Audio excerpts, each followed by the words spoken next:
Hello बच्चों, welcome back to the channel. बच्चों, आज अकाउंट्स की रिवीजन क्लास के अंदर मैं आपको एक टॉपिक रिवाइज करवाने वाला हूं जिसका नाम है death of a partner. Last class के अंदर मैंने आपके साथ रिटायरमेंट ऑफ अ पार्टनर वाला जो टॉपिक था वो रिवाइज किया था।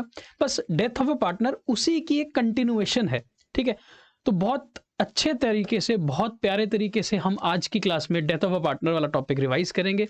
पूरी वीडियो में आप मेरे साथ बने रहेंगे। तो चलो शुरू करते हैं। So death of a partner जो टॉपिक है, ये बिल्कुल सेम टॉपिक है जैसे हमने रिटायरमेंट ऑफ अ पार्टनर किया था।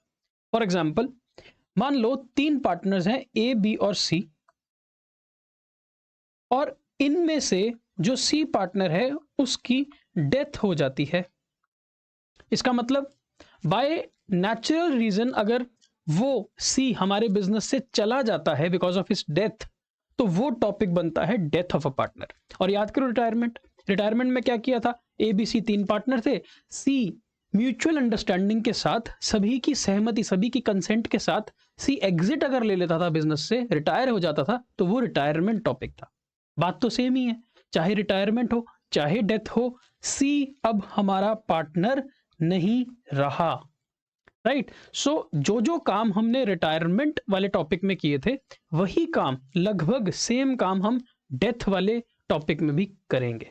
मुद्दा तो सेम ही है, ए बी सी 3 में से कोई एक पार्टनर रिटायर हो जाए या कोई एक पार्टनर की डेथ हो जाए, बात सेम ही रहेगी। राइट। अब डेथ और रिटायरमेंट में एक छोटा सा डिफरेंस ये है कि आप रिटायरमेंट प्लान कर सकते हो, है ना। आप प्लान कर सकते हो कि चलो कोई बात नहीं, साल खत्म हो जाए तो हम साल के एंड में या अगले साल की शुरुआत में रिटायर हो जाते हैं।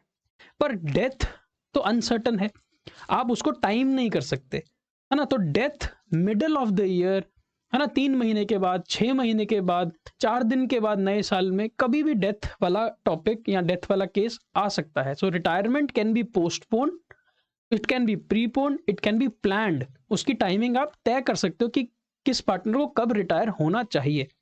डेथ बस अनसर्टेनिटी का एलिमेंट रखती है। Now the steps involve from accounting point of view, हमें क्या क्या करना होगा हम इसको समझते हैं। मैंने आपको पहले भी बताया, रिटायरमेंट और डेथ सेम टॉपिक है। ठीक है, तो कहता है all the steps are same as they were applicable in case of retirement of a partner. हर वो काम जो हमने रिटायरमेंट वाले टॉपिक के अंदर किया था, वही काम हम डेथ वाले टॉपिक में भी करने वाले हैं। जैसे कि रिटायरमेंट के केस में हमने क्या किया था? हमारे पास ओल्ड पार्टनर्स थे, उनकी ओल्ड रेशो चाहिए होती थी। हमारे पास बचे हुए न्यू पार्टनर्स थे, उनकी न्यू रेशो चाहिए होती थी, प्रॉफिट शेयरिंग रेशो। और जो पार्टनर रिटायर हो गया है, या फिर इस केस में जो पार्टनर की डेथ हो जाएगी, उस पार्टनर का हिस्सा, जो बचे हुए पार्टनर हैं, वो किस रेशो में गेन करेंगे, तो हमें गेनिंग रेशो निकालनी पड़ेगी। सो ओल्ड, न्यू और गेनिंग रेशो रिटायरमेंट में भी की थी, यहां भी की थी, यहां भी करेंगे। यहाँ पर डेथ ऑफ ए पार्टनर के केस में हमारे को यह निकालना पड़ता है कि जब एक पार्टनर की डेथ हो जाती है, तो उसका जितना भी पैसा उसके बिजनेस में लगा हुआ है, यानी कि ए बी सी के अंदर अगर सी की डेथ हो जाती है, तो सी का जितना भी पैसा एज अ पार्टनर बनता है बिजनेस के अंदर, वो हम उसके वाली वारिस, वो हम उसके एग्जीक्यूटर, वो हम उसके ऑथराइज्ड रिप्रेजेंटेटिव को पे बैक कर देंगे। ठीक है ना। सी मर गया, सी की डेथ हो गई, तो सी के घर वाले आएंगे और वो ए और बी के साथ बैठेंगे और सी का पूरा हिसाब किताब किया जाएगा। और जितना भी पैसा सी का बनता होगा, हम सी के एग्जीक्यूटर या सी के लीगल रिप्रेजेंटेटिव या सी के वाली वारिस को दे देंगे। राइट। इसके लिए हमारे को सी का कैपिटल अकाउंट भी बनाना पड़ेगा और सी का करंट अकाउंट भी बनाना पड़ेगा up to the date of death. From the last balance sheet till the date of death, हम जो कैपिटल ऑफ सी है उसको रीड्रॉ करेंगे, उसको बनाएंगे, और जो कैपिटल का बैलेंस आएगा, जो करंट अकाउंट का बैलेंस आएगा, वो हम सी के एग्जीक्यूटर को दे देंगे। उसके बाद जितनी भी रिजर्व्स या जितने भी लॉसेस अभी अनडिवाइडेड हैं बैलेंस शीट के अंदर, वो भी on the date of death हम एबीसी में डिस्ट्रीब्यूट कर देंगे या एबीसी में डिवाइड कर देंगे।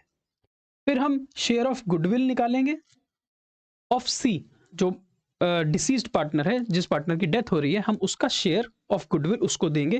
किससे लेके? बाकी बचे हुए गेनिंग पार्टनर से, गेनिंग रेशो के अंदर। सेम है ना काम, जो हमने रिटायरमेंट में किया था वही हम यहाँ पर डेथ में कर रहे हैं। तो रिजर्व्स की ट्रीटमेंट बिल्कुल सेम है, जितनी भी रिजर्व्स पड़ी हैं बैलेंस शीट के अंदर, जितने भी लॉसेस पड़े हैं, वो सभी reserves, profits old partner old ratio में सभी में डिस्ट्रीब्यूट करेंगे। गुडविल की वैल्यू कैलकुलेट करेंगे। सी जो पार्टनर की डेथ हो गई है, हम उसका शेयर निकालेंगे गुडविल के अंदर और उस शेयर को हम गेनिंग रेशो में गेनिंग पार्टनर से लेके सी के एग्जीक्यूटर को या सी के अकाउंट में ट्रांसफर कर देंगे। उसके बाद हमने एक काम रिटायरमेंट में किया था, इनफैक्ट हमने एडमिशन में भी किया था, वो था revaluation of assets and liabilities. तो ऐसा हो सकता है on the date of C's death, जब उसके एग्जीक्यूटर आएगा या जब उसका लीगल रिप्रेजेंटेटिव आएगा, तो वो ए और बी के साथ बैठ के ये डिसाइड कर सकते हैं कि they have to revalue the assets and liabilities on the date of death. ये आपको रीवैल्यूएशन अकाउंट बनाना आता है।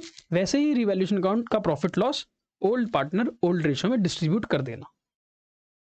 उसके बाद जो पार्टनर मर जाता है तो उसको from the last balance sheet date till the date of death उसको इंटरेस्ट ऑन कैपिटल भी दिया जाएगा अगर डीड ऑथराइज करती है तो, और अगर उसने कोई ड्राइंग्स कर रखी तो उससे वो ड्राइंग्स के ऊपर का इंटरेस्ट वसूला जाएगा। ठीक है, for example last balance sheet जो बनी थी वो 31 मार्च 2023 को बनी थी, और जो सी है उसकी डेथ होती है 30 जून 2023। इसका मतलब 31 मार्च 2023 से लेके 30 जून 2023 तक कितना टाइम पीरियड बनता है? ये 3 महीने। इसका मतलब 3 महीने बीत चुके हैं पिछली बैलेंस शीट बनने के बाद, जब जाकर सी की डेथ होती है। तो ये 3 महीने का जो इंटरेस्ट ऑन कैपिटल होगा, या ये इस 3 महीने के अंदर जितना भी ड्राइंग्स के ऊपर इंटरेस्ट ऑन ड्राइंग्स होगा, वो हम कैलकुलेट करेंगे और वो सी को देंगे या सी से लेंगे।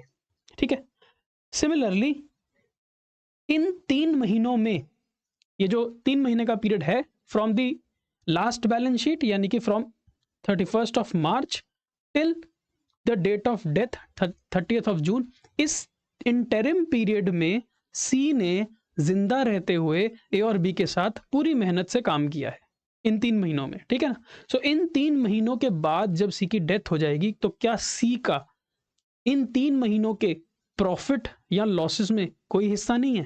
हिस्सा तो है। तो हमें इन 3 महीनों का इंटरिम पीरियड का प्रॉफिट और लॉस निकालना पड़ेगा, और वो प्रॉफिट और लॉस का जो भी शेयर बनता है सी का, वो हम उसको देंगे। इसको बोलते हैं calculation of share of profits and losses up to the date of death. तो आईओसी आईओडी भी up to the date of death निकालना है, प्रॉफिट लॉसेस भी up to the date of death निकालना है, और कैपिटल और करंट अकाउंट के बैलेंसेस भी हमने up to the date of death निकालना है, क्योंकि बैलेंस शीट की डेट और डेथ की डेट में अंतर आ चुका है। और लास्ट में जितना भी पैसा सी को देना पड़ेगा, मतलब we have to, A and B have to pay the money to C, वो सारा पैसा हम सी के एग्जीक्यूटर को देंगे। देखो सी तो मर चुका है ना, रिटायरमेंट में क्या था? रिटायरमेंट में सी जिंदा था, वो अपना पैसा, अपना हक ए और बी से खुद लेता था। तो हम सी का अकाउंट बनाते थे और उसमें पैसे ट्रांसफर करते थे, और अगर हम उसको पैसे नहीं दे पाते थे तो हम सी का लोन अकाउंट में पैसा ट्रांसफर करके किस्तों में या इंस्टॉलमेंट्स में पे करते थे। वो हम सब कुछ सी को करते थे because C was alive but C was retiring.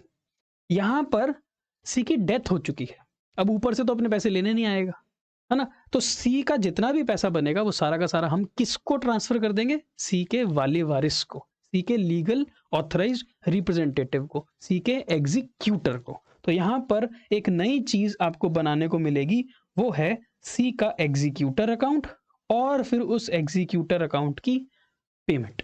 जैसे हमने लोन को पे किया था ना, सी के लोन को, रिटायरिंग पार्टनर के लोन अकाउंट को पे बैक किया था किस्तों में इंटरेस्ट लगा के, वैसे ही एग्जीक्यूटर को भी पे बैक करेंगे किस्तों में इंटरेस्ट लगा के। सो ये स्टेप्स हमें फॉलो करने पड़ते हैं eight the time of death of a partner. Sir इससे रिलेटेड कुछ क्वेश्चन बताओगे तो समझ आएगा। देखो सारे क्वेश्चंस में हमारे को प्रॉफिट्स कैलकुलेट करने पड़ेंगे of the deceased partner up to the date of death. मैंने बताया ना आपको कि अगर पार्टनर की डेथ होती है 30 जून 2023 को, और जो पिछली बैलेंस शीट है वो बैलेंस शीट 31 मार्च 2023 को बनी थी, तो ये 3 महीने का पीरियड बीत चुका है। ये 3 महीने का पीरियड वो पीरियड है जिस टाइम पीरियड के अंदर सी जिंदा था, और क्योंकि सी जिंदा था वो ए और बी के साथ काम कर रहा था, इसीलिए इस 3 महीने का पीरियड का जो प्रॉफिट होगा या लॉस होगा वो सी को दिया जाएगा। उसी की कैलकुलेशन करने के लिए हमारे को ये कुछ क्वेश्चंस समझने पड़ेंगे। रेस्ट गुडविल की treatment, revaluation of profit assets and liabilities, accumulated profits, losses, ये सब कुछ तो हमने रिटायरमेंट वाले टॉपिक में पिछली वीडियो में किया है। आप वहां से जाके रेफर करके रिवाइज कर सकते हो।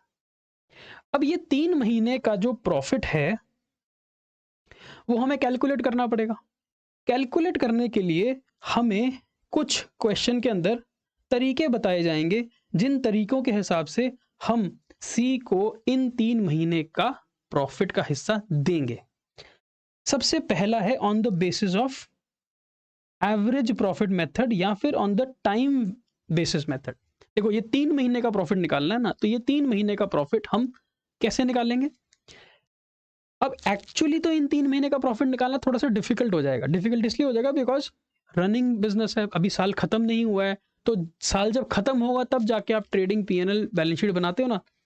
अब या तो एक काम ये कर सकते हैं कि इन 3 महीनों की हम एक फाइनल बैलेंस शीट बना लें, या तो हम 3 महीनों की बैलेंस शीट बनाएं, 3 महीनों का ट्रेडिंग पीएनएल बनाएं, उसमें जो प्रॉफिट आएगा उसका शेयर निकाल के हम सी के एग्जीक्यूटर को दे दें। पर नॉर्मली ऐसा किया नहीं जाता है। अब क्योंकि ऐसा किया नहीं जाता है, इसलिए हम इन 3 महीनों का प्रॉफिट एस्टिमेट कर सकते हैं। ठीक है ना? तो हम इन 3 महीने का प्रॉफिट को एस्टिमेट करेंगे। कैसे करेंगे? On first method is on the basis of average profit. तो हम ये मान लेंगे कि जितना प्रॉफिट हमने पिछले सालों में कमाया है, एज्यूम कर लेंगे कि इस साल भी अगर पूरा साल सी जिंदा होता तो हम इस पूरे साल में भी उतना ही प्रॉफिट कमाते जितना हमने पिछले एवरेज प्रॉफिट कमाया है पिछले कुछ सालों में। तो हमारे पास पूरे साल का प्रॉफिट आ जाएगा। पूरे साल के प्रॉफिट को टाइम बेसिस पे डिवाइड कर देंगे। अब पूरे साल का प्रॉफिट 12 महीनों का होगा, हमें तो इन 3 महीनों का प्रॉफिट निकालना है। तो हम क्या करेंगे? पूरा प्रॉफिट डिवाइड बाय 12 मंथली आ गया, इंटू 3 करके टाइम बेसिस पे इन 3 महीनों का हमारे पास टोटल प्रॉफिट आ जाएगा। अभी जो 3 महीनों का प्रॉफिट आएगा, ये प्रॉफिट तो तीनों पार्टनर का होगा, ए, बी और सी का। हमें केवल किसका देना है निकाल के? सी का। तो हम सी का हिस्सा इन 3 महीने के प्रॉफिट में निकाल के सी को दे देंगे। तो ये काम हमें करना होगा इन क्वेश्चंस के अंदर। इसी क्वेश्चन को पढ़ते हैं और समझते हैं। डीपीजी 3 पार्टनर हैं, रेशो है इनके बीच में 5:3:2 की। पी की डेथ हो जाती है ऑन 31 मई 2023। ठीक है? 3 पार्टनर्स में से जो पी पार्टनर है उसकी डेथ हो जाती है 31 मई 2023 को। His share of profit from the closure of the last year till the date of death was to be calculated. अब देखो, जब किसी पार्टनर की डेथ होती है तो पिछली बैलेंस शीट से लेके till the date of death जितने महीने वो जिंदा था, उस जिंदा वाले पीरियड के अंदर उसको प्रॉफिट जितना भी होगा वो उसको मिलेगा। ठीक है? अब वो कैलकुलेट कैसे, सवाल बोल रहा है करने को, वो कहता है it is to be calculated on the basis of average of last 3 completed years before death. पिछले 3 सालों की एवरेज निकालो, उस एवरेज के हिसाब से पी का जो प्रॉफिट बनता है वो उसको दे दो। तो profit for the years 31 December 20, 21, 22 is this. तो एक साल है 2020, एक है 2021, एक है 2022। इन 3 सालों में हमारे प्रॉफिट्स कितने कितने हमने कमाए? 17,000, 15,000, 13,000। तो अगर हम इन तीनों का टोटल करें, वो टोटल आएगा 45,000। और अगर हम उसको डिवाइड बाय 3 करें तो हमारे पास एवरेज प्रॉफिट आ जाएगा 15,000 रुपए। अब इसका मतलब क्या हुआ? इसका मतलब ये हुआ कि अगर पी जिंदा होता, इस साल पूरे साल जिंदा होता, तो हम ये मान सकते थे कि हम इस साल भी कितना प्रॉफिट कमाते, जितना हमने एवरेज पे पिछले सालों में कमाया। इसका मतलब हम 2023 का एस्टिमेटेड प्रॉफिट कितना मानेंगे? 15,000 रुपए, क्योंकि सवाल ने बोला है it is to be assumed on the basis of average. ठीक है? तो अब इस पूरे साल में हम कितना प्रॉफिट कमाते हैं एवरेज के बेस पे? 15,000। पर क्या पूरे साल का प्रॉफिट पी को देना है? नहीं, पी को तो सिर्फ उस पीरियड का प्रॉफिट मिलेगा जिस पीरियड वो जिंदा था। ठीक है? लास्ट टाइम उसको प्रॉफिट कब मिला था? जब लास्ट ईयर की बैलेंस शीट बनी थी। और बैलेंस शीट कब बनी थी? लास्ट ईयर की बैलेंस शीट बनी थी 31 दिसंबर 2022 को। इसका मतलब 1 जनवरी 2023 से लेके 31 मई 2023 तक का प्रॉफिट पी को मिलना चाहिए। सर ये कितना पीरियड होता है? ये होता है 5 महीने, Jan, Feb, March, April and May complete है। 5 महीनों का प्रॉफिट ही केवल हमें कैलकुलेट करना है। हमने निकाल तो लिया। इस पूरे साल का प्रॉफिट हमने एस्टिमेट किया है 15,000। तो 5 महीनों का प्रॉफिट कितना होगा? 5/12। तो ये प्रॉफिट निकालोगे तो ये आ जाएगा जी आपका 15,000 इंटू 5/12, 6250। ये तो इस 5 महीनों का प्रॉफिट आया है। ये जो 5 महीने का प्रॉफिट है, ये प्रॉफिट आया है हमारा 6250। क्या ये सारा का सारा प्रॉफिट पी का ही है? नहीं, पी का तो इसके अंदर केवल हिस्सा होगा। और कितना हिस्सा है पी का? पी का हिस्सा है जी 3/10। इसका मतलब P's share will be, P's share of profit for the interim period is, जिस टाइम पीरियड में वो जिंदा था उस पीरियड में टोटल प्रॉफिट कितना कमाया हमने? 6250।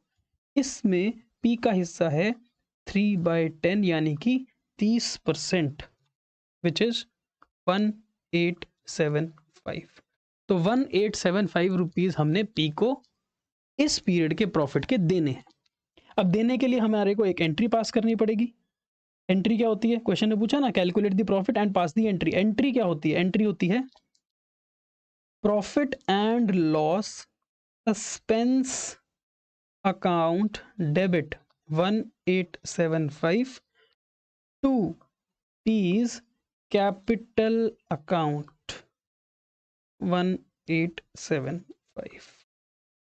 तो ये एंट्री होती है फॉर गिविंग और crediting the share of profit of the interim period to a deceased partner's capital account. हम अकाउंट कौन सा यूज कर रहे हैं? Profit and loss suspense account. यहां पर ध्यान देना, यहां पर हम प्रॉफिट एंड लॉस अकाउंट नहीं बना सकते, क्योंकि प्रॉफिट एंड लॉस अकाउंट तो साल के एंड में बनेगा। हम profit and loss appropriation account को भी डेबिट नहीं कर सकते, बिकॉज पीएनएल अकाउंट ही नहीं बना, तो पीएनएल एप्रोप्रिएशन कैसे बनेगा? तो यहां पर हम एक डमी अकाउंट खोल देंगे जिसका नाम है पीएनएल सस्पेंस अकाउंट, और पी का हिस्सा हम पी को दे देंगे। अब ये जो अकाउंट हमने ओपन कर दिया है, डमी अकाउंट, ये अकाउंट कब क्लोज होगा? ये अकाउंट तब क्लोज होगा जब पूरा साल खत्म होगा और जो बचे हुए पार्टनर्स हैं वो अपना प्रॉफिट कैलकुलेट करने की कोशिश करेंगे। जब वो अपना प्रॉफिट कैलकुलेट करेंगे तब वो इस पीएनएल सस्पेंस अकाउंट को बंद कर देंगे। क्यों बंद कर देंगे? क्योंकि ये अकाउंट एक डमी अकाउंट ओपन किया है। अब आप पूछोगे सर बाकी के पार्टनर्स को भी हम हिस्सा दे देते इस प्रॉफिट में से, हमने केवल इस प्रॉफिट में से पी को ही प्रॉफिट का हिस्सा क्यों दिया? हमने बाकी के डी और जी को क्यों नहीं दिया, जो कि जिंदा हैं, जो कि कंटिन्यूइंग पार्टनर्स हैं? इसलिए नहीं दिया क्योंकि ये जो प्रॉफिट हमने निकाला है ये एस्टिमेशन है। This is not the actual profit जो हमने इस पीरियड में कमाए होंगे। ये हमने लगभग अप्रोक्सीमेट करके कैलकुलेट किया है और हमने पी का हिस्सा निकालने के लिए ही ये काम किया है। जो बचे हुए पार्टनर है वो तो पूरे साल का प्रॉफिट एंड लॉस अकाउंट बना ही सकते हैं ना, एंड ऑफ द ईयर में पूरे साल का प्रॉफिट लॉस बनाएंगे, उनको एक्चुअल प्रॉफिट मिल जाएगा। उस पूरे एक्चुअल प्रॉफिट में से 1875 रुपीज वो दे चुके हैं, क्योंकि पी को वो माइनस कर देंगे। जो बचा हुआ प्रॉफिट होगा वो आपस में वो अपनी रेशो में डिवाइड कर लेंगे। बड़ा सिंपल सा काम है। So the continuing partners will not have a share और will not take the share of profit at the time of death. हम at the time of death सिर्फ हम डिसीज्ड पार्टनर का ही प्रॉफिट निकाल के उसको देते हैं, बाकी पार्टनर्स को नहीं देते, बिकॉज बाकी partners can still wait till the year end to take their profits. ठीक है सर, समझ आ गया। अब क्वेश्चन में कई बार इस पीरियड का प्रॉफिट निकालने के लिए आपको यूज करने को बोलता है रेट ऑफ जीपी। सेल्स की वैल्यू दी होगी और रेट ऑफ जीपी दिया होगा, आप उस बेस पे भी प्रॉफिट लॉस निकाल सकते हो। अभी हमने क्या निकाला था? एवरेज बेसिस, टाइम बेसिस पे। यहां पर हम सेल्स और रेट ऑफ जीपी को यूज करेंगे। कैसे? एबीसी 3 पार्टनर्स हैं, 2:1 की रेशो में पार्टनर हैं। सी की हो जाती है death on 31 March 2023। The profit and sales for the calendar year 22, death हुई है 2023 मार्च में, और बात कर रहा है 2022 के कैलेंडर ईयर की। कहता है जो साल था 2022, उस साल में हमारी फर्म की सेल थी 10 लाख रुपए और हमने कमाया था नेट प्रॉफिट 1 लाख रुपए। पिछले साल एबीसी ने पूरे साल भर में सेल कितनी करी थी? 10 लाख की, और पूरे साल का नेट प्रॉफिट कितना कमाया था? 1 लाख रुपए। कहते हैं इसको यूज करके आप सी का शेयर ऑफ प्रॉफिट निकाल लो। इसको यूज करके आप सी का शेयर ऑफ प्रॉफिट निकाल लो। अब कैसे यूज करेंगे समझते हैं। अगर हम 10 लाख की सेल कर रहे हैं और उसके अंदर हम 1 लाख का नेट प्रॉफिट कमा रहे हैं, इसका मतलब हमारी जो नेट प्रॉफिट रेशो है या प्रॉफिट टू सेल रेशो है वो कितनी आ रही है? 1 lakh divided by 10 lakh into 100 which is 10%। इसका मतलब क्या हुआ? इसका मतलब ये हुआ कि हमने जितनी भी सेल करी होगी हमने उसके हिसाब से 10% प्रॉफिट कमाया होगा। ऐसा पिछले साल की बात है। अब कहता है यूजिंग द सेम आप सी का प्रॉफिट निकाल लो। अब देखो सी को लास्ट टाइम प्रॉफिट कब तक मिला होगा? 31 दिसंबर 2022 तक उसको मिल चुका है। तो कहां से कहां तक का प्रॉफिट निकालना है मुझे? 1 जनवरी 2023 से लेके मुझे 31 मार्च 2023 तक का प्रॉफिट, यानी कि 3 महीने का प्रॉफिट जो हमने सी को देना है मुझे वो कैलकुलेट करना है। सवाल आगे देखो क्या कह रहा है। The sale during the period January to March, कहता है इस 3 महीनों के अंदर हमारी सेल कितनी है? 1,50,000। The sale during the year is 1,50,000। तो देखो हम जितनी भी सेल करते हैं उसका कितना प्रॉफिट कमाते हैं? अभी हमने निकाला 10%। ये पिछले ट्रेंड के हिसाब से। तो इसका मतलब अगर हमने इस 3 महीने के अंदर 1.5 लाख रुपए 1,50,000 की सेल करी है तो हमने यही 10% तो इसमें कमाया होगा प्रॉफिट, विच मीन्स हमने कितना प्रॉफिट कमाया होगा?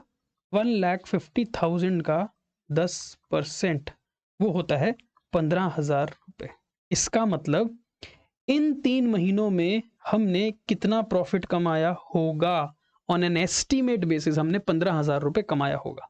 और अगर हमने 15,000 रुपए प्रॉफिट कमाया होगा तो ये प्रॉफिट क्या केवल सी का है? ऐसा तो नहीं है। ये 15,000 प्रॉफिट तो सभी का है, ए का भी, बी का भी, सी का भी, टेकन टुगेदर। और हमने सिर्फ इसमें से किसका हिस्सा निकालना है? सी का। तो सीज प्रॉफिट कितना होगा? सीज प्रॉफिट होगा जो हमने 15,000 कमाया इन 3 महीनों में इनटू सी का हिस्सा इज 1/5 विच इज 3,000, राइट। तो इस तरह से जीपी रेशो निकाल के भी या एनपी रेशो निकाल के या प्रॉफिट टू सेल रेशो निकाल के हम सी का हिस्सा निकाल सकते हैं। और सी का हिस्सा कितना आया? 3,000 रुपए। अब ये 3,000 रुपए हमने उसको देने हैं। एंट्री क्या होगी सर? एंट्री बनेगी PNL suspense account debit 3,000 to C's capital account 3,000। ठीक है। तो शेयर ऑफ प्रॉफिट ही एक ऐसा क्वेश्चन के अंदर पॉइंट होता है जो आपको डेथ ऑफ अ पार्टनर के केस में समझना था, वो मैंने आपको समझा दिया। आपको गुडविल का शेयर गेनिंग रेशो में देना आता है, आपको रीवैल्यूएशन प्रॉफिट लॉसेस करनी आती हैं, आपको past accumulated profits losses reserves जो बैलेंस शीट में खड़े हैं उसको भी हम divide old partner old ratio में करना जानते हैं। हम सब कुछ कर सकते हैं। इसका मतलब डेथ के केस में सिर्फ ये जो इंटरिम पीरियड का प्रॉफिट होता है ना, सिर्फ यही एक नई चीज है जो कैलकुलेट करनी पड़ती है। अब देखो सब कुछ करने के बाद हम क्या करेंगे? सब कुछ करने के बाद जब कोई पार्टनर मर जाता है तो हम ये जरूर निकालते हैं कि उसका कितना पैसा है बिजनेस के अंदर जो हमने उसके एग्जीक्यूटर को देना बनता है।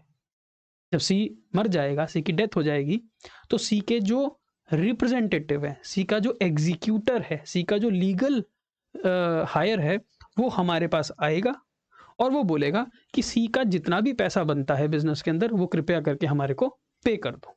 तो वो कितना पैसा बनता है उसके ऊपर आपके पास सवाल आ सकता है। तो इस सवाल के माध्यम से, इस सवाल के हिसाब से हम इस पॉइंट को समझते हैं। PQR पार्टनर्स हैं, 2:1 की रेशो में। डीड में लिखा है that on the date of death of a partner his executor will be entitled to the following. कहता है जब कोई पार्टनर की डेथ हो जाएगी तो जो उसका एग्जीक्यूटर होगा, उसका जो लीगल हायर होगा, वो फर्म से क्या क्या लीगली ले सकता है, मांग कर सकता है, वो ये सारी बातें हैं। सबसे पहले वो क्या मांग करेगा? इंटरेस्ट ऑन कैपिटल की। फिर इंटरेस्ट ऑन ड्राइंग्स हम काट लेंगे अगर उसने ड्राइंग करी होंगी।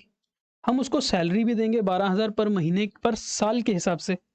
फिर जितना इंटरिम पीरियड है उस पीरियड का उसको शेयर ऑफ प्रॉफिट भी मिलेगा। ठीक है, कैपिटल तो मिलेगा ही मिलेगा जो उसका बनता है करंट अकाउंट के साथ साथ। क्वेश्चन हमें कह रहा है कि पी की डेथ हो जाती है 31 मई 2023 को, जिस दिन उसका कैपिटल था 80,000 रुपए। ही हैड विड्रॉन 15,000 रुपए। इस पीरियड में उसने 15,000 की ड्राइंग्स भी करी है, जिसके ऊपर इंटरेस्ट ऑन ड्राइंग्स बनता है 1,200 रुपए। और पिछले साल 2023 साल का जो प्रॉफिट, पूरे साल का प्रॉफिट था, वो था 30,000 रुपए। Calculate the prepare P's capital account and calculate the amount payable to P's executor. तो देखो, हम हर वो चीज पी के कैपिटल अकाउंट में डाल देंगे जो भी पी को मिलनी चाहिए। सबसे पहली चीज, पी का पैसा लगा हुआ है ना कैपिटल का, वो उसको मिलना चाहिए। तो हम लिखेंगे by balance brought down. P का 80,000 रुपीज तो कैपिटल का ही बैलेंस है, ये तो उसको मिलना ही है। ये हमने बैलेंस में डाल दिया कैपिटल अकाउंट के।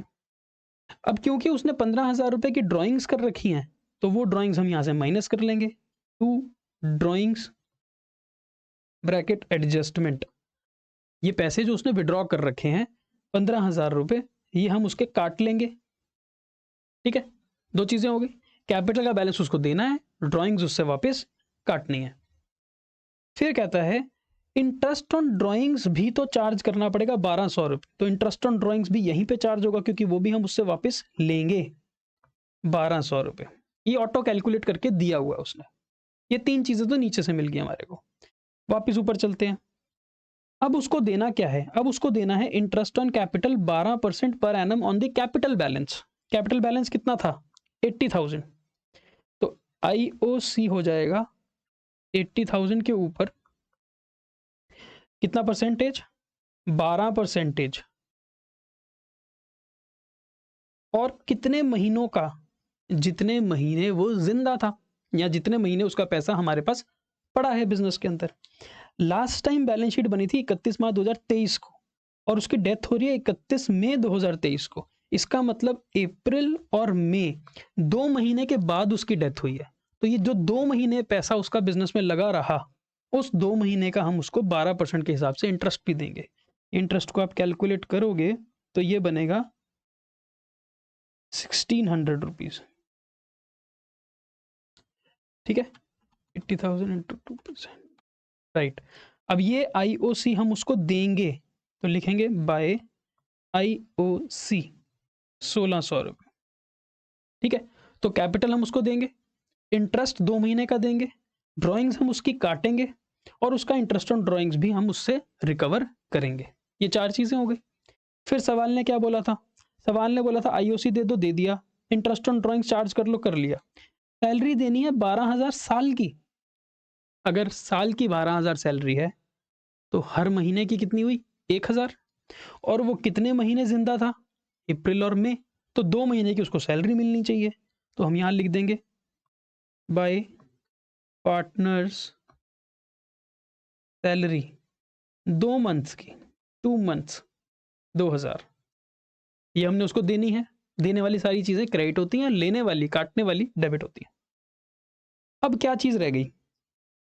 अब रह गया share of profit up to the date of death. यानी कि जो 2 महीने वो जिंदा था, हमारे साथ काम कर रहा था, इस 2 महीने का उसको प्रॉफिट भी तो मिलना चाहिए। और प्रॉफिट कैसे कैलकुलेट करेंगे? यहां पर देखो एक हिंट दे रखी है हमारे को। हिंट क्या है? The profit for the previous year was 30,000। अगर पिछले साल हमने पूरे साल भर में 30,000 रुपए कमाया प्रॉफिट, पूरे साल भर में अगर हमने 30,000 कमाया प्रॉफिट, तो इसका मतलब इस साल भी हम 30,000 कमाएंगे, ऐसा हम एस्टिमेट मान सकते हैं एवरेज बेसिस पे। तो अगर इस पूरे साल का प्रॉफिट 30,000 होगा तो हर महीने का कितना होगा, डिवाइड बाय 12, और हमने तो केवल 2 महीने का ही प्रॉफिट निकालना है, मल्टीप्लाइड बाय 2, ये आ जाएगा 5,000 रुपये। इसका मतलब अप्रैल और मई का टोटल प्रॉफिट कितना बनता है, 5,000। और इस 5,000 में जिस व्यक्ति की डेथ हुई है पी की, उसका प्रॉफिट कितना होगा, पी का प्रॉफिट होगा 2/5। तो इसका मतलब इस 5,000 में 2/5 यानी कि 2,000 रुपये ही केवल उसका शेयर ऑफ प्रॉफिट है। ये हम उसको दे देते हैं। कैसे देंगे, बाय पीएनएल सस्पेंस अकाउंट।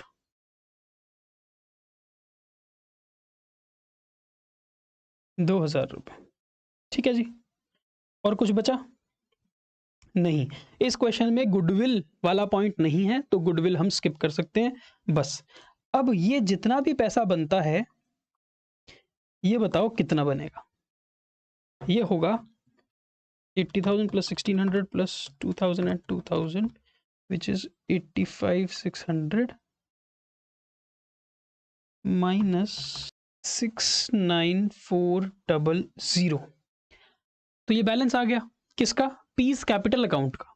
अब यहां पर बहुत इंपॉर्टेंट पॉइंट समझना, क्या हम यहां पर टू बैंक या टू कैश लिखकर क्या पी को पेमेंट कर दें, नहीं कर सकते पी को पेमेंट। सर क्यों नहीं कर सकते, ये पी का अकाउंट है, पी है पार्टनर जिसकी हो चुकी है डेथ, मर चुका है वो कैश और बैंक लेने कैसे आ सकता है, नहीं आ सकता। इसका मतलब हम टू बैंक या टू कैश करके हम पी के अकाउंट को सेटल नहीं कर सकते। तो सर क्या करेंगे, हम पी के एग्जीक्यूटर को बुलाएंगे और उसको बोलेंगे ये जितना भी पैसा है ये पी तेरे एग्जीक्यूटर अकाउंट में ट्रांसफर कर रहे हैं। ये हम कहाँ ट्रांसफर करेंगे, हम पी के एग्जीक्यूटर अकाउंट में ट्रांसफर करेंगे। हम उस अकाउंट में ट्रांसफर करेंगे ना जिस बंदे को हम पेमेंट कर सकते हैं, जो जीवित है, जो पी को रिप्रेजेंट कर रहा है। पी के कैपिटल अकाउंट में पेमेंट नहीं आ सकती। हम ये सारे पैसे कहाँ ट्रांसफर कर देंगे, पी के एग्जीक्यूटर अकाउंट के अंदर, ठीक है। तो 69,400 will be transferred to P's executor account.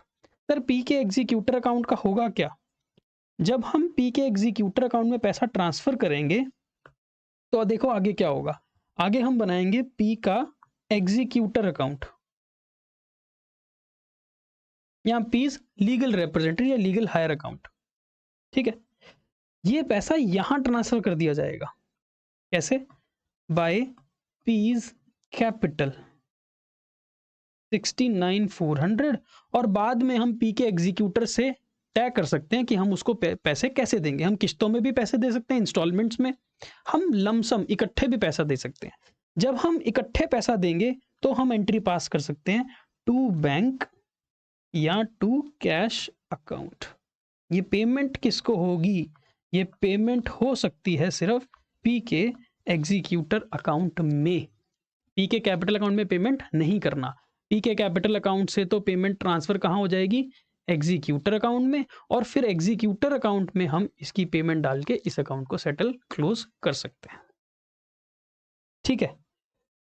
चलो एक और क्वेश्चन ट्राई करते हैं सो दैट आपको फिर से कैलकुलेट करना आ जाए कि हमने डिसीज्ड पार्टनर को क्या क्या पैसे देने होते हैं और उसके एग्जीक्यूटर अकाउंट को हम किस तरह से बनाया करते हैं। लो जी, क्वेश्चन नंबर 2 में कहता है Akhil, Nikhil and Sunil were partners sharing profits and losses equally. 3 partner हैं, इक्वल पार्टनर है। क्या हुआ, ये इनकी बैलेंस शीट दी है 31 मार्च 2023 की, ओके। सुनील की डेथ हो जाती है, सुनील डाइड ऑन 1 अगस्त 2023। कितने महीनों के बाद उसकी डेथ हुई, from the date of balance sheet. पिछली बैलेंस शीट 31 मार्च को बनी थी और उसकी डेथ हो रही है 1 अगस्त को। इसका मतलब अप्रैल, मई, जून, जुलाई, 4 महीने के बाद, 4 मंथ्स के बाद उसकी डेथ हो रही है। याद रखा करो, सबसे पहला पॉइंट तो ये है कि डेथ कब हो रही है। डेथ हो रही है 1 अगस्त, लास्ट बैलेंस शीट थी 31 मार्च की, तो 4 महीने वो जीवित रहा था हमारे साथ, अखिल और निखिल के साथ। The deed provided that the executor of the deceased partner was entitled to, कहता है जब भी किसी पार्टनर की डेथ होगी तो डीड में क्या लिखा है कि जब किसी पार्टनर की डेथ होगी उसको क्या क्या दिया जाएगा, तो सब कुछ दिया जाएगा। जैसे रिटायरमेंट में हम सब कुछ देते थे, डेथ में भी सब कुछ देंगे, बस डेथ में एक ही चीज तो फालतू होती है, जितने पीरियड वो जिंदा रहा है, जितने पीरियड वो जीवित रहा है, यानी कि 4 महीने, उस 4 महीने का प्रॉफिट भी उसको मिलना है, बाकी सारा कुछ तो रिटायरमेंट वाला ही करना है हमने। ठीक है, क्या क्या देना है, कैपिटल अकाउंट का बैलेंस देना है जो कि कितना है 80,000 रुपये। तो फटाफट से हम सुनील का कैपिटल अकाउंट बनाते हैं और वहां पे पेमेंट डाल देते हैं, मतलब एंट्री पोस्ट कर देते हैं।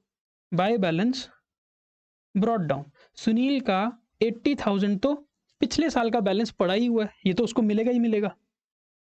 ठीक है, and his share of reserve, अगर ना भी बोलता तो क्या मैं ये रिजर्व सुनील को ना देता, देनी पड़ती। ये पैसा तो सुनील का भी बनता है ना 45,000 के अंदर, और 45,000 में पार्टनर क्या था वो इक्वल, इसका मतलब 15,000 रुपए तो उसको रिजर्व के भी मिलने चाहिए, डाल दो बाय जनरल रिजर्व। ठीक है, अब क्या बैलेंस शीट में कोई लॉस है, नहीं। क्या बैलेंस शीट में और कोई रिजर्व है, नहीं। तो हमने रिजर्व्स, प्रॉफिट्स और लॉसेस में हिस्सा देना था, तो हमने इस रिजर्व का हिस्सा उसको दे दिया, ये कैपिटल हमने उसके कैपिटल अकाउंट में बैलेंस ट्रांसफर कर दिया। अब देखो क्या कहता है, अब कहता है बी पॉइंट में share of profit from the close of last year till the date of death, यानी कि 4 महीने जो वो जिंदा रहा है अप्रैल 1 से लेके अगस्त 1 तक, इन 4 महीनों का उसको प्रॉफिट का हिस्सा मिलेगा on the basis of the profit of the preceding completed year before death, पिछले साल के बेस पे इस साल के 4 महीने का प्रॉफिट कैलकुलेट करके उसको दे दो। तो पिछले साल का प्रॉफिट क्या था, पिछला साल था 2022-23, यहां देखो ये रहा प्रॉफिट, 2022-23 में हमने प्रॉफिट कमाया था 1,80,000, इसका मतलब 4 महीनों का प्रॉफिट कैसे निकलेगा, इस साल भी हम 1,80,000 कमाएंगे, 4 महीनों में कितना कमाएंगे 1/3, मतलब कि 60,000, यानी कि 1 अप्रैल से लेके 1 अगस्त तक इन 4 महीनों में हमने कितना प्रॉफिट कमाया होगा सबने मिलके 60,000। क्या 60,000 में सुनील का हिस्सा नहीं दे सकते, उसको देना पड़ेगा। तो सुनील का हिस्सा कितना होगा इस 60,000 का 1/3, क्योंकि इक्वल पार्टनर है वो। 20,000 रुपये उसका प्रॉफिट का शेयर बनता है, तो हम उसको 20,000 रुपये प्रॉफिट के शेयर के देंगे। बाय कैसे देते हैं, P&L सस्पेंस अकाउंट। ठीक है, तो कैपिटल दे दिया, रिजर्व का हिस्सा दे दिया, प्रॉफिट का हिस्सा दे दिया। आगे क्वेश्चन क्या कहता है और क्या दे, सी पॉइंट, गुडविल का शेयर दे देना, बिल्कुल गुडविल भी मिलेगी उसको। गुडविल कैसे निकलेगी, on the basis of 3 times average of last 4 years, कहता है गुडविल कैसे निकलेगी 3 into average profit of last 4 years। तो 4 साल के पहले प्रॉफिट चेक करो कितने हैं, 80,000 प्रॉफिट है, फिर कहता है लॉस है 1 लाख का, तो ये माइनस कर देंगे, देन 120 का प्रॉफिट एंड 180 का प्रॉफिट। तो हमारे पास एवरेज निकालने के लिए टोटल प्रॉफिट आ जाएगा 2,80,000 डिवाइडेड बाय 4, तो एवरेज आ जाएगी 70,000 इंटू 3 करेंगे तो what is your total goodwill 2,10,000। 2,10,000 में हम गुडविल देंगे सुनील के शेयर की, तो सुनील का शेयर कितना है, सुनील का शेयर है 1/3, तो 2,10,000 का 1/3 करेंगे तो 70,000 रुपये सुनील को गुडविल का शेयर मिलेगा। ठीक है, अब ये गुडविल का शेयर हम लेते किससे हैं, गेनिंग पार्टनर गेनिंग रेशो में। गेनिंग रेशो निकालने के लिए क्या क्वेश्चन ने हमारे को न्यू रेशो दी है, नहीं। क्या ये बताया है कि अखिल और निखिल का न्यू प्रॉफिट शेयर रेशो कितनी है, ये भी नहीं बताया, और ये भी नहीं बताया कि सुनील ने अपना हिस्सा अखिल को दिया है कि निखिल को दिया। इसका मतलब गेनिंग रेशो भी फिर इनकी ओल्ड रेशो होगी, और ओल्ड रेशो सभी की इक्वल थी ना, तो इक्वल रेशो में ले लो गुडविल। तो by Akhil capital account by Nikhil capital account. ये क्या है? गुडविल की एडजस्टमेंट। 35,000 टोटल 70,000 देनी है ना गुडविल। 35 इक्वली ले लेंगे और सुनील को दे देंगे। गुडविल भी दे दी। अब क्या रह गया? इंटरेस्ट ऑन कैपिटल 6% देना है। कितना था कैपिटल? 80,000। इस 80,000 के ऊपर 6% का इंटरेस्ट देना है। और कितने महीने का इंटरेस्ट दोगे? Till the date of death, 4 महीने का। सॉल्व करेंगे इसको। 1600 ये हमने इसको आईओसी देनी है तो दे दो। बाय इंटरेस्ट ऑन कैपिटल 1600 रुपये। बस हो गया सारा कुछ। कैपिटल दे दिया, रिजर्व दे दिए, प्रॉफिट दे दिया, गुडविल दे दी, इंटरेस्ट ऑन कैपिटल दे दिया। अब क्या कह रहा है? 50,000 to be paid to deceased executor account immediately. अभी तो एग्जीक्यूटर में पैसा ट्रांसफर करना पड़ेगा ना पहले, तो इस अकाउंट को करो टोटल और सारा पैसा कहाँ ट्रांसफर कर दो? To Sunil's executor account. Total करते हैं।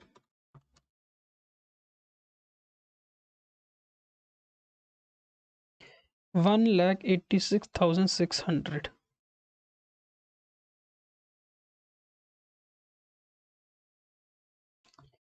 ये सारा पैसा हम कहाँ ट्रांसफर कर देंगे? एग्जीक्यूटर अकाउंट में। तो कैसे आएगा एग्जीक्यूटर अकाउंट में? ये पैसा यहाँ ट्रांसफर हो जाएगा। एंट्री क्या बनेगी? एंट्री बनेगी capital account debit to executor account. तो यहाँ पर आएगा बाय सुनील्स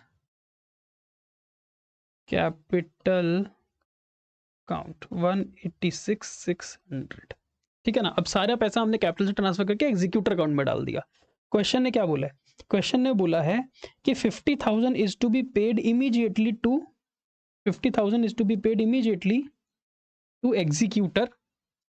186,600 में से 50,000 तो अभी के अभी दे दो इसको। ठीक है, दे देंगे। And the balance will remain in his loan account. और बाकी पैसा उसके अकाउंट में ही लोन के तौर पर पड़े रहने देना। ठीक है, तो यहां पर हम टू बैंक और कैश अकाउंट 50,000 की तो पेमेंट कर देंगे और बाकी का जो पैसा है वो इसके अकाउंट में ही एज अ लोन पैसा डिपॉजिट रहेगा। यानी कि बाकी का पैसा हमने लोन ट्रीट कर लिया, चुकाया नहीं है। और क्वेश्चन है क्योंकि हमको ये भी नहीं बताया कि ये पैसा हम कब चुकाएंगे, तो ये पैसा as it is balance sheet में रह जाएगा। ये कहाँ चला जाएगा? जब आप बैलेंस शीट बनाओगे ना डेथ के बाद, तो ये पैसा लाइबिलिटी साइड पे एज एग्जीक्यूटर्स लोन अकाउंट 136,600 के तौर पर रह जाएगा। ठीक है, लो जी, ये सारे आपके आंसर निकल आए और वो सही हैं। एक और क्वेश्चन करते हैं ताकि आपको और क्लैरिटी आ जाए, और इसमें हम एग्जीक्यूटर अकाउंट को, लोन को किस्तों में पे भी करेंगे। चलो, the balance sheet of XYZ as on 31st of March is given. ठीक है, अब इसमें इस बैलेंस शीट को अगर आप पढ़ो ना तो इसमें कुछ कुछ पॉइंट आपको दिखेंगे। जैसे कि सबसे पहले आपको एडवर्टाइजमेंट सस्पेंस लॉस है। ये बोलेगा सवाल, नहीं बोलेगा कोई फर्क नहीं पड़ता। जो भी एक्यूमुलेटेड प्रॉफिट्स होते हैं, लॉसेस होते हैं, वो डिवाइड हो जाते हैं ओल्ड पार्टनर ओल्ड रेशो में। तो हम ये ओल्ड पार्टनर ओल्ड रेशो में बांट देंगे। उसके बाद देखो यहाँ पर आपको दिख रहा है जनरल रिजर्व, ये भी ओल्ड पार्टनर ओल्ड रेशो में बट जाएगा। फिर आपको दिख रहा है WCR वर्कमैन कॉम्पनसेशन रिजर्व। अगर कोई कॉम्पनसेशन हमने देनी है तो दे देंगे, नहीं तो सारा पैसा हम डिस्ट्रीब्यूट कर देंगे ओल्ड पार्टनर ओल्ड रेशो में। ठीक है, क्वेश्चन देखो क्या कह रहा है। क्वेश्चन कह रहा है प्रॉफिट शेयर रेशो 3:1 थी। जेड की डेथ हो जाती है 31 जुलाई 2023 को। बैलेंस शीट कब की है? मार्च की। डेथ कब हो रही है? जुलाई 31 को, यानी कि अप्रैल मई जून जुलाई, 4 महीने के बाद। फिर से 4 महीने के बाद जेड की डेथ हो जाती है। अब क्वेश्चन हमें क्या कह रहा है? The deed provides the following. Goodwill is to be calculated on the basis of 3-year purchase of 5 years average. पहले तो कहता गुडविल निकाल लेना, 3 times average profit of last 5 years. निकाल लेते हैं फटाफट। क्यों? क्योंकि जेड जो पार्टनर डेथ हो गई जिसकी, उसका शेयर ऑफ गुडविल तो उसको मिलेगा, गुडविल निकालनी पड़ेगी। अब गुडविल निकालने के लिए 5 सालों के प्रॉफिट देखो कितने हैं पिछले 5 साल, तो हमारे को 24,000 प्लस 16,000 प्लस 20,000 प्लस 10,000 प्लस 5,000, पिछले 5 सालों के प्रॉफिट हैं 24,000, 16,000, 20,000, 10,000 और 5,000। ये सभी के सभी प्रॉफिट हैं, लॉस कोई भी नहीं है। ओके, तो गुडविल के लिए हमारा एवरेज प्रॉफिट आ जाएगा 75 डिवाइड बाय 5, मल्टीप्लाई कर देंगे 3 से, तो हमारी गुडविल आ जाएगी 45,000। ये तो हमारी आई टोटल फर्म की गुडविल। इसमें जेड का हिस्सा कितना है? जेड का हिस्सा था 1/6, तो जेड्स गुडविल इज 45,000 का 1/6 जो कि होता है 7,500। गुडविल का शेयर आ गया। ये गुडविल का शेयर हम किससे लेके देंगे? बचे हुए पार्टनर से। बचे हुए पार्टनर कौन है? एक्स और वाई, और इनकी आपस में रेशो कितनी है? 3:2। तो हम क्या करेंगे, हम जेड का कैपिटल अकाउंट बनाएंगे, क्योंकि क्वेश्चन ने मांगा है हमसे। तो हम बनाते हैं जेड का कैपिटल अकाउंट। उसमें लिखो सबसे पहले बाय बैलेंस ब्रॉट डाउन। कितना था जेड का कैपिटल? 12,000। कितनी थी गुडविल? 7,500। अभी निकाली ना हमने 7,500। ये 3:2 की रेशो में ले लो, एक्स से और वाई से।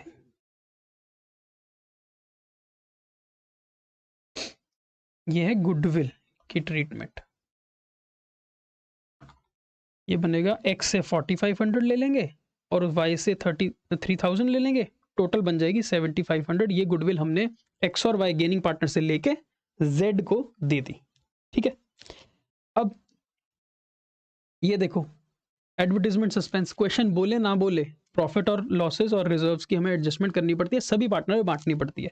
हमें तो केवल जेड का अकाउंट पूछ रहे, तो 6,000 में 1/6 1,000 रुपए बनती है जेड की लॉस का शेयर। तो 2 एडवर्टाइजमेंट सस्पेंस अकाउंट 1,000, 6,000 का 1/6।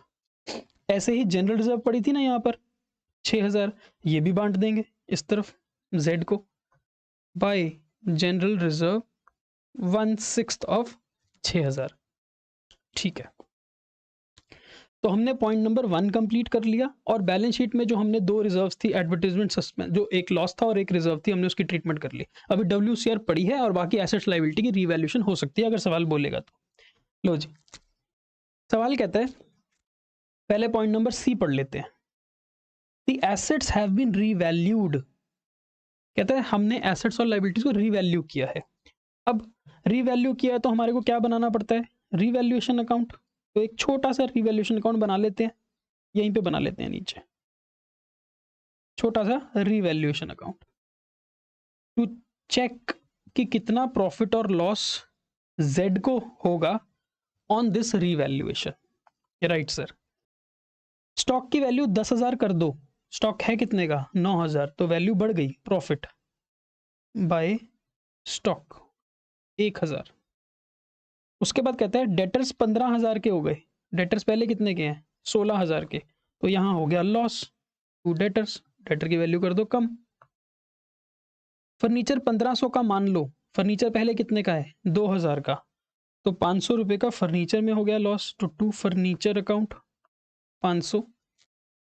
फिर कहता है प्लांट की वैल्यू हो गई है 5,000, पहले थी 6,500, तो 1,500 का लॉस हो गया प्लांट में, तो to plant and machinery 1,500। Last में कहता है जो बिल्डिंग है उसकी कीमत 35 हो गई है, बिल्डिंग थी 30,000 की, तो बिल्डिंग की वैल्यू बढ़ गई है by building 5,000। And a bill receivable of 600 रुपए वॉज फाउंड वर्थलेस। ये जो BR है इसमें 600 रुपए का जो BR है, बिल रिसीवेबल है, वो उसकी कोई कीमत नहीं है, उसको खत्म कर दो, लॉस बुक कर देंगे टू BR 600। बस अब निकालेंगे प्रॉफिट लॉस, और यहां आ रहा है टोटल 6,000 जो कि बड़ा है, तो हम देंगे यहां पर 2 प्रॉफिट ऑन रीवैल्यूएशन कितना आएगा प्रॉफिट? 2400 रुपये। ये 2400 रुपये का जो हमारे रीवैल्यूएशन का प्रॉफिट है, इसको हम डिवाइड करेंगे एक्स वाई जेड तीनों में। याद रखना तीनों में बटता है। ओल्ड पार्टनर ओल्ड रेशो क्या है? रेशो 3:1। तो 1200, 800, 400। और हम कौन सा अकाउंट बना रहे हैं? जेड का। इसका मतलब ये जो जेड को रीवैल्यूएशन का प्रॉफिट मिला है वो यहां ट्रांसफर हो जाएगा by revaluation account bracket profit 400। Point number C भी हमने कर लिया। अब आते हैं पॉइंट नंबर बी के ऊपर। पॉइंट नंबर बी क्या बोलता है? The deceased partner is to be given the share of profit. देखो डेथ हुई थी 31 जुलाई को, 4 महीने के बाद, तो क्या 4 महीने का प्रॉफिट नहीं मिलना चाहिए? मिलना चाहिए। कैसे मिलेगा? Till the date of death on the basis of the profit of previous year. पिछले साल के प्रॉफिट के मुकाबले वैसे ही प्रॉफिट इस साल हम कमाएंगे, उसके हिसाब से 4 महीने का प्रॉफिट निकाल के जेड का शेयर उसको दे दो। पिछला साल कौन सा था? पिछला साल था सर 2022-23, और पिछले साल प्रॉफिट कमाया था 24,000 रुपये। इसका मतलब क्या हुआ? इसका मतलब ये हुआ कि इस साल का टोटल प्रॉफिट हम कितना एस्टिमेट कर रहे हैं? 24,000। 12 महीनों का, हमें तो चाहिए केवल 4 महीनों का। इसका मतलब इस साल के 4 महीनों में टोटल प्रॉफिट कितना एस्टिमेट होके आ गया? 8,000। इस 8,000 में जेड का शेयर कितना है? सर जेड का शेयर है 1/6, जो बनता है 1333, 1333 रुपये। 1333 ये हम उसको दे देंगे बाय क्या लिखेंगे? PNL suspense account share of profit 1333। Right? क्या सारे पॉइंट हमने कर लिए? ABC तो कर लिया। ये रह गया ना, देखो WCR। जब WCR के अगेंस्ट कोई भी क्लेम नहीं है, कोई भी लायबिलिटी नहीं है, कोई भी कॉम्पनसेशन देनी नहीं है, तो ये सारी की सारी रिजर्व डिस्ट्रीब्यूट हो जाती है। सर कैसे? ओल्ड पार्टनर ओल्ड रेशो में। तो इसका मतलब ये WCR का बैलेंस भी यहाँ पर शिफ्ट होगा बाय WCR 1000। 6,000 टोटल है, उसका 1/6 जेड का बनता है। ठीक है, और है कुछ? नहीं, और कुछ भी नहीं है। अब हम क्या करेंगे? अब हम इसका टोटल और ट्रांसफर कर देंगे कहां पर? टू जेड्स एग्जीक्यूटर अकाउंट। चलो 12,000 प्लस 75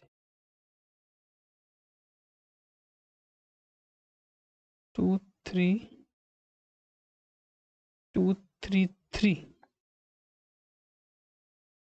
माइनस 1,000 2233। ये पैसा हम कहाँ ट्रांसफर कर देंगे?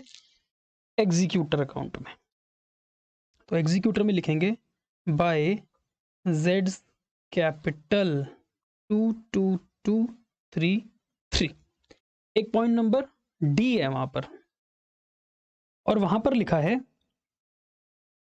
अ सम ऑफ 12233 12,233 रुपए वॉज इमीडिएटली पेड टू जेड्स एग्जीक्यूटर। कहता है तुरंत आज ही के दिन एग्जीक्यूटर अकाउंट में 12233 की पेमेंट कर दो। तो कर देते हैं पेमेंट। टू बैंक और कैश अकाउंट 12233 की पेमेंट हमने एग्जीक्यूटर को दे दी। देनी कितनी थी? 22,233, उसमें से 12,233 दे दी, तो बच कितनी गई? वो बैलेंस कर दो। टू बैलेंस कैरिड डाउन, बच गया बैलेंस 10,000 का। और इस अकाउंट को एक बार के लिए तो हम क्लोज कर देते हैं। ये 10,000 रुपए अब हमने इसके देने रह गए। क्वेश्चन ने क्या लिखा? क्वेश्चन लिखता है the balance to be paid in 2 equal annual instalments along with interest 10% on the outstanding amount। कहता है जो बैलेंस बच गया ना, कितना बैलेंस बच गया? 10,000, ये वाला बैलेंस। कहता है इसको 2 इंस्टॉलमेंट्स में पे करना, इक्वल 5,000 5,000 प्लस इंटरेस्ट भी देना इसके ऊपर। और कितना इंटरेस्ट देना? 10% पर एनम। ठीक है, अब 2 किस्तों में हमने पेमेंट करनी है इसकी। बहुत ध्यान से देखना इस पॉइंट को। अभी हम बात करते हैं कि डेट ऑफ डेथ क्या है, 31 जुलाई, और बैलेंस शीट कब बनती है? हमेशा 31 मार्च। तो यहां पर अब 2 बातें समझना कि ये जो अभी बैलेंस आया है ना, देखो यहां पर बड़े ध्यान से समझना, ये जो आपने ट्रांसफर किया ये 31 जुलाई 2023 को किया है। 31 जुलाई 2023 को ही आपने पेमेंट करी और 31 जुलाई 2023 का ही ये 10,000 का बैलेंस बचा हुआ है। ठीक है, क्वेश्चन ने क्या कहा है? क्वेश्चन ने कहा है कि 2 इंस्टॉलमेंट्स में पेमेंट करनी है। 31 जुलाई 2023 को बैलेंस कितना है अभी? 10,000। पहली इंस्टॉलमेंट कब पे होगी? 1 साल के बाद। और 1 साल कब खत्म होगा? 1 साल की डेट आएगी फर्स्ट इंस्टॉलमेंट देने की। फर्स्ट इंस्टॉलमेंट देने की डेट आएगी 31 जुलाई 2024। हम यहां पर पहली इंस्टॉलमेंट पे करेंगे 5,000 की, और फिर सेकंड इंस्टॉलमेंट कब पे करेंगे? उसके 1 साल के बाद, यानी कि 31 जुलाई 2025 को हम बाकी के 5,000 और इन दोनों में ही प्लस इंटरेस्ट पे करेंगे। डेट समझ आ गई? लेकिन एक चैलेंज है। सर क्या चैलेंज है? चैलेंज ये है कि 31 जुलाई 2024 आने से पहले 31 मार्च 2024 आएगी, जिसको हम बोलते हैं बैलेंस शीट की डेट। पहले तो बैलेंस शीट बन जाएगी। ऐसे ही 31 जुलाई 2025 आने से पहले 31 मार्च 2025 की बैलेंस शीट की डेट आ जाएगी। इससे क्या फर्क पड़ेगा समझना। आप सबसे पहले आप देखो, आप इस डेट पर हो, अभी हम इस डेट पर स्टैंड करते हैं। 31 जुलाई 2023 पे खड़े हैं हम, जिस दिन बाय बैलेंस ब्रॉट डाउन, ये हम बैलेंस शो कर रहे हैं 31 जुलाई 2023 का। अब 31 जुलाई 2023 से हम इस पैसे को यूज करेंगे अपने बिजनेस में, क्योंकि हमने पे बैक तो किया नहीं, तो इसके ऊपर इंटरेस्ट लगता चला जाएगा। 31 जुलाई के बाद अगस्त, सितंबर, अक्टूबर, नवंबर, दिसंबर, जैन, फेब, मार्च, डेट आएगी 31 मार्च 2024, जो मैं आपको बता रहा हूं, ये वाली डेट आएगी।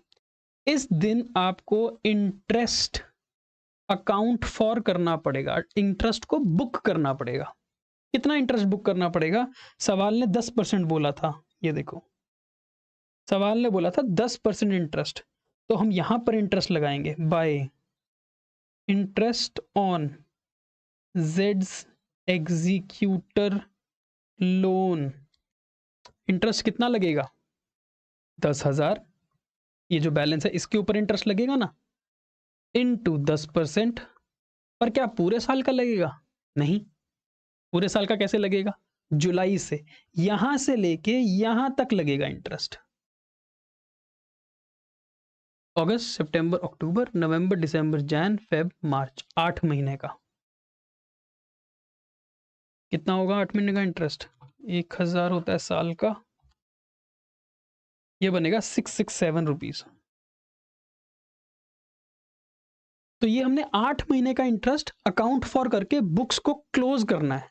अब हो जाएगी हमारी अकाउंट की क्लोजिंग। क्यों होगी क्लोजिंग? क्लोजिंग इसलिए होगी क्योंकि इस दिन तो बैलेंस शीट बन रही है ना 31 मार्च 2024 को, तो ये हो जाएगा टू बैलेंस कैरिड डाउन 10667 और अकाउंट हो जाएगा टोटल बैलेंस। इसके बाद क्या होगा, इसी को हम आगे कंटिन्यू कर देते हैं। इसके बाद ये होगा कि ये बैलेंस नीचे उतरेगा 1 अप्रैल 2024 को बाय बैलेंस ब्रॉट डाउन 10667। अब कौन सी डेट आएगी? अब आएगी जिस दिन हमने इंस्टॉलमेंट पे करनी है पहली, यानी कि 31 जुलाई 2024। लेकिन एक ट्विस्ट है, इंस्टॉलमेंट पे करने से पहले 31 जुलाई 2024 को bye interest on Jades executor account और लगाना पड़ेगा। अभी आपने यहां पर 8 मंथ्स का इंटरेस्ट दिया इसको, मार्च तक, अप्रैल मई जून जुलाई, 4 महीने का इंटरेस्ट और देना पड़ेगा ना। यहां पर 4 महीने का इंटरेस्ट किस पे दोगे? सेम पे, सिंपल इंटरेस्ट चल रहा है, तो आप इसके ऊपर इंटरेस्ट नहीं देना, गलत हो जाएगा।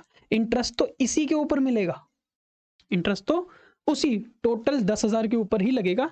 4 महीने का इंटरेस्ट 10% के हिसाब से, तो बेसिकली कितना आ जाएगा? 10,000 के ऊपर 10% 4 महीनों का, ये आएगा 333। वो लगा दो, अब लग गया इंटरेस्ट। अब पेमेंट करनी है 31 मार्च 2024 को, सॉरी 31 जुलाई 2024 को पेमेंट कर दो टू बैंक। ये क्या है? First instalment. इंस्टॉलमेंट कितने की थी? 5,000 प्लस जितना भी इंटरेस्ट है। इंटरेस्ट कितना है? 2 बार इंटरेस्ट लगाया आपने, ये भी इंटरेस्ट देना, अभी ये भी इंटरेस्ट देना है। ये वाला इंटरेस्ट तो इसके अंदर आ ही गया ना, 667 प्लस 333, टोटल इंटरेस्ट कितना हो गया? 1,000 रुपये। तो ये टोटल पेमेंट आप कितनी कर दोगे? 6,000 रुपये की। और जैसे ही आप ये पेमेंट करोगे तो बैलेंस कितना रह जाएगा? 5,000 रुपये का। बैलेंसिंग करनी नहीं है आपको अभी। क्यों नहीं कर सकते बैलेंसिंग? क्योंकि साल खत्म नहीं हुआ अभी। अब हमारे को पता चला अब रिमेनिंग बैलेंस कितना है लोन का, या एग्जीक्यूटर अकाउंट का रिमेनिंग बैलेंस रह गया है 5,000 रुपये। ठीक है, डेट कौन सी पे है अभी? हम खड़े हैं अभी 31 जुलाई पर। अब और आगे चलेंगे, अगस्त, सितंबर, अक्टूबर, नवंबर, दिसंबर, जैन, फेब, मार्च। डेट आएगी 31 मार्च 2025। क्या हम फिर इंटरेस्ट बुक करेंगे? बिल्कुल, जैसे हमने लास्ट ईयर बुक किया था जेड के लोन के ऊपर, जेड के एग्जीक्यूटर लोन के ऊपर 8 महीनों का इंटरेस्ट, वैसे ही 8 महीनों का इंटरेस्ट लगेगा, लेकिन इस बार लगेगा रिमेनिंग बैलेंस 5,000 के ऊपर। तो बेसिकली इंटरेस्ट आधा हो जाएगा, 5,000 इंटू 10% इंटू 8 महीने, ये बनेगा 333 का इंटरेस्ट। ठीक है, ओके। चलो, अब साल खत्म हो जाएगा, 31 मार्च 2025 आ गई, टू बैलेंस सीडी। पता है बैलेंस कितना आएगा? 5,000 तो बैलेंस आना ही था लोन का, आधा इंस्टॉलमेंट अभी बची ना, एक इंस्टॉलमेंट 5,000, और ये 333 रुपये का इंटरेस्ट उसके ऊपर लगा हुआ है, तो 5,333 आएगा ये। और टोटल आप यहां पर कर सकते हो, ये टोटल बन जाएगा 11,333। इसके बाद हम इसी अकाउंट को वापस कंटिन्यू करेंगे 1 अप्रैल 2025 में बाय बैलेंस ब्रॉट डाउन। कितना बैलेंस? 5,333। अब हम 1 अप्रैल पे खड़े हैं, मई, जून, जुलाई, अगस्त से पहले 31 जुलाई 2025 आ जाएगी। अब ये आखिरी सेकंड इंस्टॉलमेंट देने की डेट आ गई, 31 जुलाई 2025। लेकिन अप्रैल, मई, जून, जुलाई 4 महीने का पहले इंटरेस्ट लगेगा, 4 महीनों का 5,000 के ऊपर। ठीक है ना, इसी 5,000 पे लगेगा, क्योंकि हम कंपाउंड इंटरेस्ट नहीं कर रहे, इंटरेस्ट ऑन इंटरेस्ट चार्ज नहीं कर रहे हम।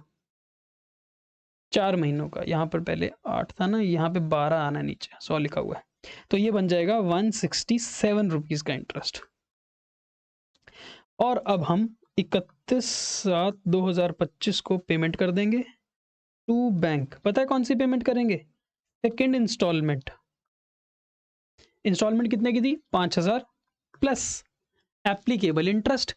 इंटरेस्ट कितना? 2 इंटरेस्ट लगे हुए हैं अभी, एक तो ये 333 का जो कि इसके अंदर पड़ा है, और एक 167 का जो हमने अभी और लगाया है। तो इंटरेस्ट टोटल कितना है? 500 रुपये का। तो 5,500 की हम पेमेंट करेंगे तो ये अकाउंट 5500 पे टोटल होके क्लोज हो जाएगा।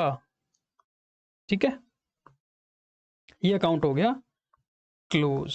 तो इस तरह से क्वेश्चन आपको एग्जीक्यूटर अकाउंट बनाने को बोल सकता है। मेरी तरफ से डेथ चैप्टर में और कुछ भी आपको करने की जरूरत नहीं है, बहुत सिंपल सा टॉपिक आपको आएगा। मोटी मोटी बातें याद रखना, एक profit for the interim period, ये निकालना आपको आना चाहिए, और दूसरा एग्जीक्यूटर अकाउंट को लोन की इंस्टॉलमेंट्स के द्वारा पे किया जाता है, तो उसकी इंस्टॉलमेंट्स और उसके ऊपर इंटरेस्ट चार्ज करने वाला क्वेश्चन जो अभी मैंने आपको कराया, ये दो इंपॉर्टेंट पॉइंट्स है। इसके अलावा सब कुछ जैसे हमने रिटायरमेंट में किया था एज इट इज ही रिटायरमेंट का काम इस डेथ वाले टॉपिक में कट कॉपी और पेस्ट है, नथिंग न्यू। ठीक है, तो यहां पर जाके हम अपनी वीडियो का कर देते हैं द एंड। मेरी तरफ से एक चैप्टर और रिवाइज कराने वाला रह गया आपको, वो है dissolution of a partnership firm. वो हम रिवीजन करेंगे अगली क्लास में। तब तक के लिए इसी चैनल पे आप बने रहेंगे। बाय।